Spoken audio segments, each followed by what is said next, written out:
and welcome back to All Things Equilateral. You guys, I was so excited about the Biannual Bibliothon, and I had plans to read all these books, and yeah, booktuber fail. I mean, you kind of knew it was going to happen. I have to confess, I didn't put a lot of thought in my TBR, and then life got busy, but I did read 2 books out of, I think, the 5 that I had planned. So it's not a complete and utter fail, but going into Booktubeathon, I am definitely going to keep in mind that, you know, I might be in the mood for different things. And I think with Biannual Bibliothon, the guilt of not doing middle grade March kind of got to me, and I thought, let me just squeeze all these books into another read-a-thon, and it just didn't work. So let me tell you what I read, what I did read. Okay, first, I did manage to read the contemporary book, I'm going to put it right here, called Love Songs and Other Lies by Jessica Pennington. And I have to tell you guys, on a good day, I might give this 3 stars. On like a, you know, Sophie's being a super critical day, it's probably 2.5. It was entirely too predictable and not that cute. And in the beginning, the author introduces a whole bunch of characters. And by whole bunch, I mean like maybe 5 or 6. And I really, even though the chapter headers indicated, I'm trying to think, who was talking, they kind of blended in. And they didn't have unique voices, so it was a very difficult book to start reading and to kind of keep reading. I mean, you know, I'm just being honest here. But the second book that I managed to read for Biannual Bibliothon was not even on my TBR. Does this sound like me? Yeah. So the second book is a book that one of my very favorite people in the world, Taylor Swift, recommended, because she did an interview with the author for, I think, Harper's Bazaar. Anyway, it was a book, the moment I read the interview with Taylor and one of the 2 authors, I thought, I am getting this book from the library. And it's Wonderful Tonight by Patty Boyd, also with Penny Jr.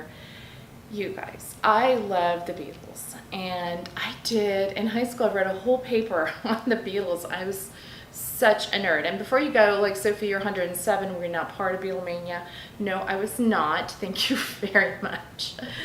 But I love their songs, and I love their music, and I love the story. And you know what? In many ways, they are the original boy band. So it's kind of not surprising that I would have researched them and learned to become a huge, you know, Beatlemaniac, I guess. At different points in my life, that moniker applies. But it's been a really long time since I've indulged in everything Beatle. This book just kind of came out of nowhere. Patty Boyd, if those of you who don't know, was married to George Harrison. She was also married to Eric Clapton, whom she met when she was married to George Harrison. The way that Patty Boyd in particular, and I guess Penny Jr., the co-author, wrote this book is just so engaging, you guys. It's one of the 2 words I hate, engaging, enthralling, you know. But I'm using it because it really was engaging. It's chatty. She is in the middle of her life in London. I think she's 19 when this book starts out, and she's a model. And she becomes the muse for 2 of the most famous rock and rollers ever, period. So it's pretty amazing how she managed to do that. It's told, like I said, in a very chatty way. She name drops a whole bunch of people, some of whom I know because I really love fashion. So I read up on a lot of like 1960s fashion. So I was familiar with at least the characters that she's name dropping. Some of them, honestly, I had no idea, but I did look them up kind of briefly, just kind of, you know, from the context you can tell if they were a photographer or an artist.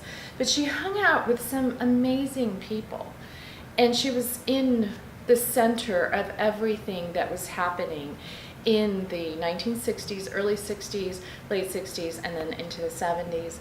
It was just something refreshing and, you know, still part of my I love rock and roll vibe. If you're like me and you enjoy the era, you gotta pick this book up.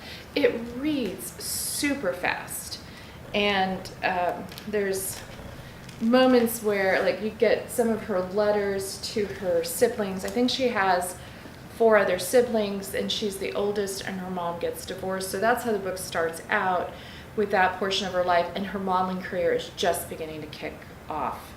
So those are the 2 books that I read. They were both kind of rock and roll, huh? Romances, there you go. I mean, one's an autobiography and the other one was fiction, but hey. So let me know down below if you guys participated in Biannual Bibliothon. What did you read? Do we have a wrap up? Link it down below. Just let me know in comments how you guys did. And you know what I'm getting ready for? Booktubeathon. Is that what it's called, Kat? Is it called Booktubeathon? Yeah. I am the worst booktuber ever. Yeah, I'm sitting down and really thinking about my TBR for that, and kind of keeping in mind that, you know what, so what if I didn't read any of these books? What am I in the mood for to read right now, right this second? Anyway, thanks so much for watching, and hey, give me a like, won't you? Please hit subscribe and hit the bell icon, because you never know when I'm going to post, and that will alert you. Thanks so much for stopping by. See you next time. Bye. Cut.